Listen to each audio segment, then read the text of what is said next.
Assalamualaikum warahmatullahi wabarakatuh. Alhamdulillahirrabbilalamin. Allahumma sholli ala sayyidina Muhammad wa ala alihi wa ashabihi ajma'in.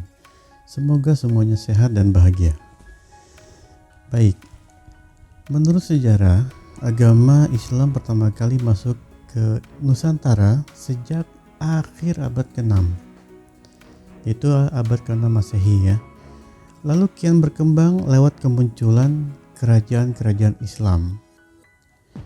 Nah, itulah fakta dalam sejarah yang dibicarakan banyak orang.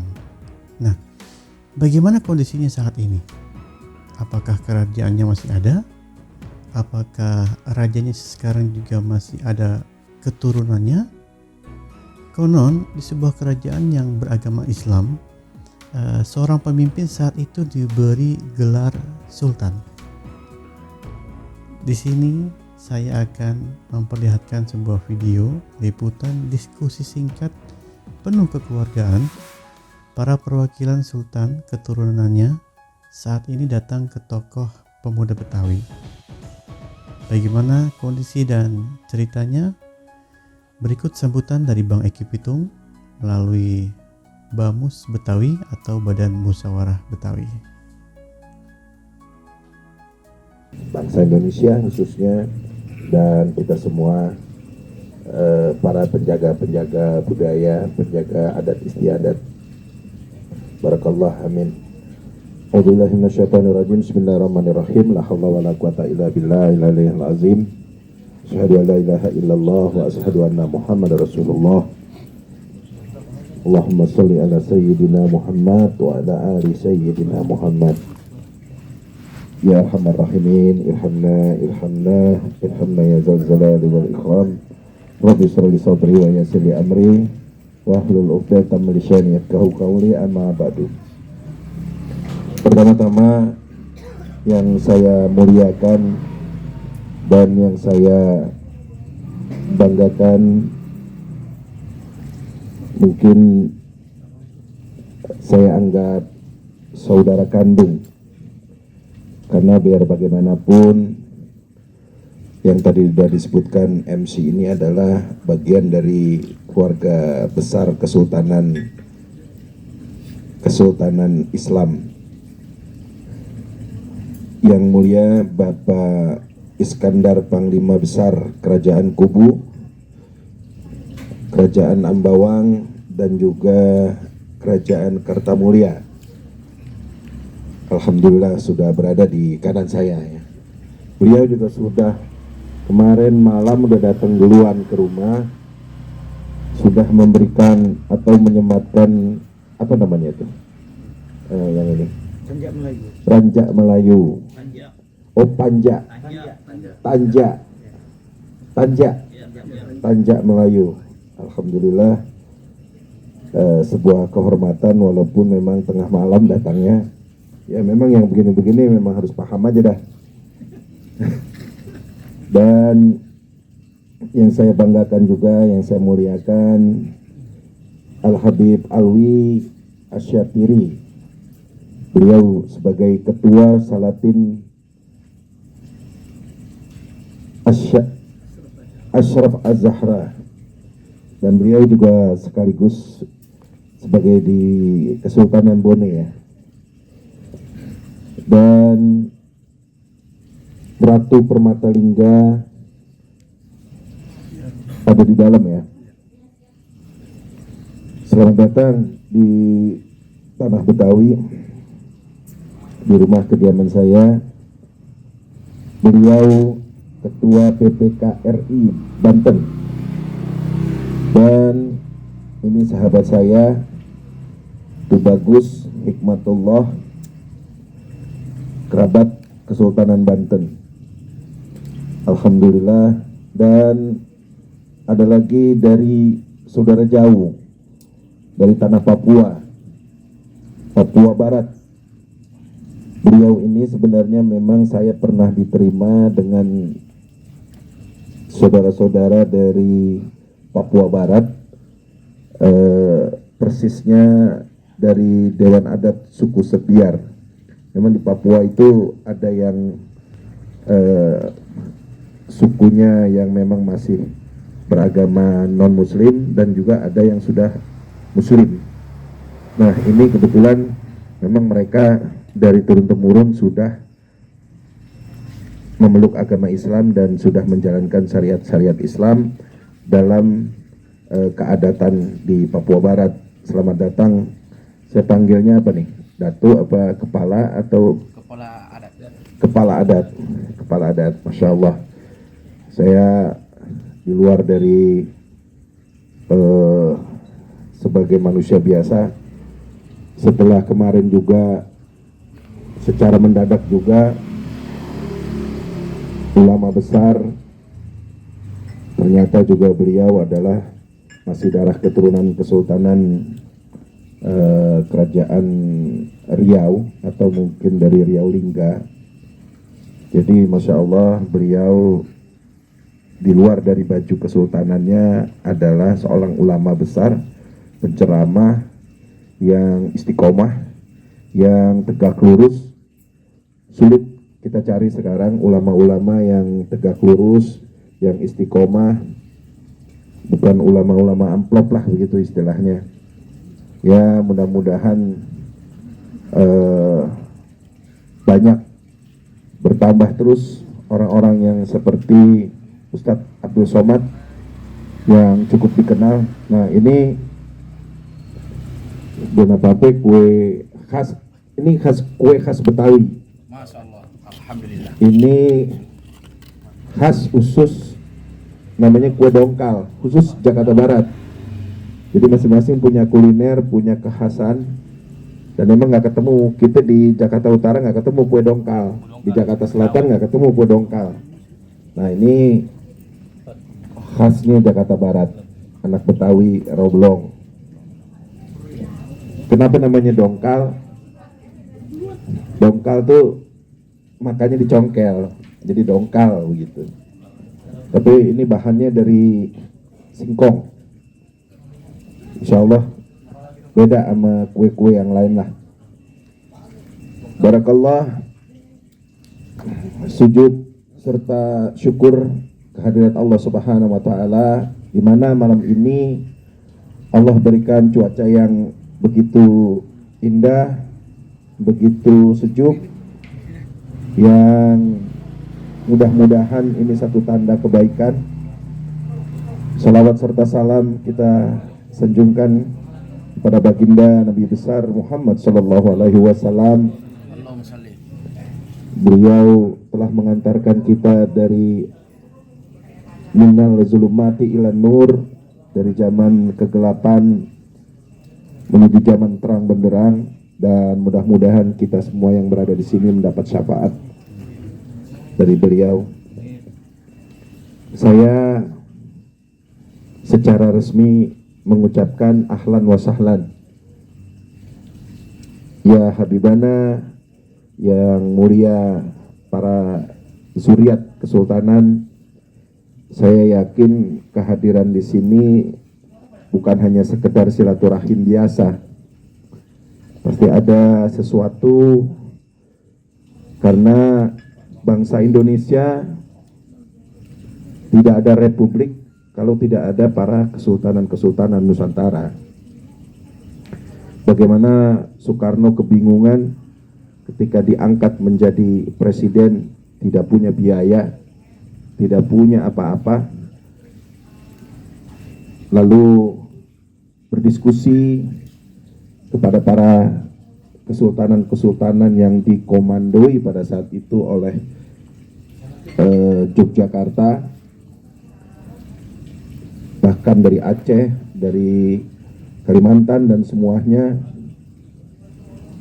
berlomba memberikan bantuan untuk membangun bangsa Indonesia. Maka terjadilah pembangunan-pembangunan yang secara fisik, salah satunya adalah Monumen Nasional, lalu Gelora Bung Karno, lalu Jembatan Semanggi. Ini sebenarnya bukti-bukti komitmen kesultanan-kesultanan kerajaan yang memang memiliki hasil bumi, memiliki sumber daya alamnya, lalu bertukar penjualan dengan transaksi, dengan bentuk emas, dengan bentuk kolateral dan seterusnya, diberikan kepada Soekarno untuk membangun Indonesia. Untuk membangun Indonesia. Masya Allah, saya yakin Jakarta yang dipilih oleh Soekarno sebagai ibu kota bukan saja semata-mata karena ini adalah daerah pelabuhan, ini daerah persinggahan para dari berbagai macam suku, dari berbagai macam negara yang memang masuk ke tanah Sunda Kelapa yang sebelumnya bernama Sunda Kelapa, lalu setelah itu Jayakarta, lalu setelah itu Batavia, lalu Jayakarta, baru Jakarta. Inilah menjadi kota Jakarta. Dan tidak menutup kemungkinan doa-doa dan karomah mereka yang ikhlas untuk membangun Jakarta, untuk membangun Nusantara, membangun Indonesia. Saya yakin kita semua yang ada di sini adalah bagian dari keturunan atau zuriat yang sudah diridhoi oleh mereka. Kita nggak tahu bagaimana rencana Allah terhadap kepentingan bangsa Indonesia ke depan. Walaupun ini secuil atau dari 3.000 suku kalau nggak salah di Indonesia itu, dari Sabang sampai Merauke hampir 3.000-an. Ada yang mati suri kerajaannya, kesultanannya, ada juga yang masih berjalan, dan yang masih besar salah satunya adalah Keraton Yogyakarta, itu juga masih besar. Terus Kepulauan Riau, Riau Lingga itu pun masih berjalan, Ternate, Bone itu pun masih ada, Banten juga masih kuat, Cirebon juga masih kuat. Artinya mereka sangat-sangat mandiri, sangat-sangat berdiri di kaki sendiri, tidak ingin bergantung kepada negara-negara asing atau tidak bergantung kepada kepentingan-kepentingan bisnis dan kekuasaan, menghidupi keraton-keratonnya agar tidak habis ditelan zaman, agar tidak habis karena kepentingan bisnis dan kepentingan pembangunan. Saya yakin niat dari Al-Habib Alwi Asyatiri ini sebagai ketua Salatin Ashraf Al-Jahra ini, namanya Masya Allah, ini akan menjaga zuriat dari para kesultanan. Pertama, apa sih sebenarnya mau ngapain sih gitu ya? Ya sebenarnya memang yang begini-begini panggilan hati, panggilan rasa kita, punya tanggung jawab kita sebagai zuriat atau sebagai keturunan. Syukur alhamdulillah kalau memang masih terawat, masih terjaga bagaimana kesilsilahan dalam bentuk tulisan, dalam bentuk manuskrip yang masih bisa dijaga. Saya yakin itu akan ada manfaat, itu akan ada sesuatu yang memang bisa berguna untuk para generasi. Ketika saya mendapatkan amanah menggelar artefak baginda Nabi besar Muhammad Sallallahu Alaihi Wasallam, itu pun di luar dari kuasa kita sebagai manusia biasa. Tapi teman-teman kita nih di sini kebetulan banyak panitia-panitia yang ikut menjaga kedatangan artefak baginda Rasulullah. Pertanyaannya sederhana, banyak pengunjung bilang ini asli atau tidak? Mana mungkin barang yang sudah ratusan tahun, ribuan tahun, kok masih bisa ada? Ini udah otak-otak Yahudi nih, otak-otak udah akal. Karena kalau Allah sudah mau menjaga, udah kehendak Allah, nggak bisa kita, udah nggak bisa pakai bicara akal. Jadi barang-barang itu memang masih ada dan di luar logika. Kok sorban masih bisa ribuan tahun? Emang nggak hancur itu? Atau apa? Atau bagaimana? Karena kalau kita pelajari semua peninggalan, semua mempunyai jejak historis, apalagi itu nilai sisi dakwah yang memang karena kalimat Allah, karena orang-orang yang mulia yang menjaga tauhid. Dan saya yakin itu. Bahkan peninggalan-peninggalan zaman sebelum Rasulullah pun masih ada. Zaman Nabi Allah Musa, zaman Nabi Allah Isa, zaman Nabi Allah Daud. Dan banyak peninggalan-peninggalan itu, apalagi zaman Rasulullah. Artinya sudah Nabi terakhir yang beda tahunnya, beda abadnya. Saya yakin juga bahwa perjalanan peradaban Islam di Nusantara itu pun dibawa oleh para wali Allah, itu juga sama zatnya, barang-barangnya yang akan selalu selamat. Itulah yang jadi mengingatkan kita, apalagi di sebelah kanan dan kiri saya adalah bagian dari keturunan darah langsung. Saya yakin yang penting niat kita lurus. Yang penting niat kita lurus, benar-benar semata-mata untuk kepentingan orang banyak. Karena sesungguhnya bicara kesultanan itu adalah kekuasaan. Nah, kalau udah kekuasaan, kita harus paham bagaimana langkah dan gerak kita.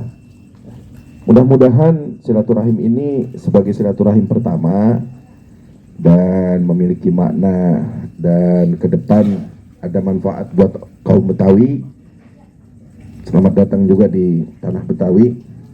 Saya tidak panjang kalam, nanti kita mengalir. Kalau kita jadikan satu diskusi, ngobrol salam canda, ramah tamah, sekapur siri, apapun lah itu, kita ngobrol aja. Karena kalau orang Betawi sebenarnya kagak kepengen banyak prosesi. Ini ke orang Betawi nih, betul nggak Bang Dayat? Ya. Iya.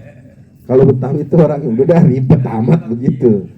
Tapi memang biar bagaimanapun, kalau sudah menjadi masyarakat adat, ya semua wilayah ada tuan rumahnya dan ada istiadatnya, ada budayanya. Nah, Betawi adalah salah satu dari kekayaan adat istiadat suku bangsa yang ada di Indonesia. Terima kasih sudah datang dan alhamdulillah dalam keadaan sehat semua. Maklum memang kita masih menjaga prokes karena memang di Jakarta ada pengumuman kemarin Pak Gubernur bahwa mengurangi kegiatan yang sifatnya kerumunan terlalu banyak dan mengurangi juga giat-giat kita keluar karena memang ini meningkat lagi. Di Jakarta itu sudah diumumkan resmi oleh Pak Gubernur. Makanya mudah-mudahan kalau ada akan kegiatan di Jakarta benar-benar standar prokes 5M ini harus dikedepankan, karena saya dan teman-teman yang ada di sini juga memang bagian dari menjaga kebijakan-kebijakan pemerintah. Untung alhamdulillah ini di rumah saya tenang, dan insya Allah juga ke depan memang kita ada pengajian-pengajian, tapi tetap kita batasi. Bukan berarti kita dengan kegiatan dengan adanya pandemi yang meningkat kembali terus aktivitas kita menjadi terhambat atau terhenti, karena hidup harus tetap jalan. Insya Allah, terima kasih. Billahi bisabilillah. Wassalamualaikum warahmatullahi wabarakatuh.